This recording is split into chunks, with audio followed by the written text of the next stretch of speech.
शाबान चूंकि उस रमज़ान का मुकद्दमा है, इसलिए रसूल करीम सल्लल्लाहु अलैहि वसल्लम से इस बारे में कुछ सुन्नतें मनकूल हैं।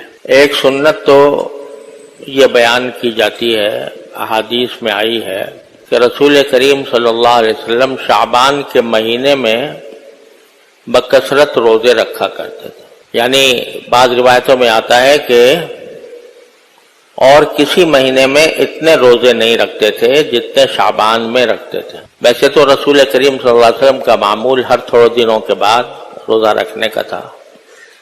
आमतौर से आप पीर के दिन भी रोजा रखते थे, जुमेरात को भी रखते थे, और महीने में 3 रोजे अय्याम बीज के वो रखा करते थे।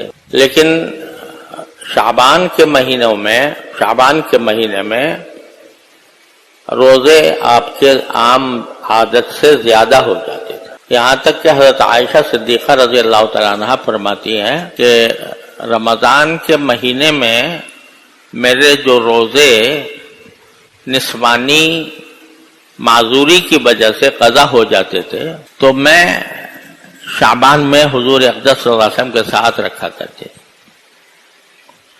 इसलिए कि और दिनों में मैं रसूल करीम सल्लल्लाहु अलैहि वसल्लम की खिदमत में मशगूल होती थी, तो इस वजह से और दिनों में वो कज़ा रोजे नहीं रखती थी और इसका इंतज़ार करती थी कि शाबान का महीना आएगा तो रसूल करीम सल्लल्लाहु अलैहि वसल्लम बकसरत रोजे रखेंगे, तो उस वक्त मैं भी अपने रोज़ों की कज़ा कर लूँ। तो इससे एक बात तो ये मालूम हुई कि शाबान के महीने में नफली रोजे आदमी को चाहिए कि रखे।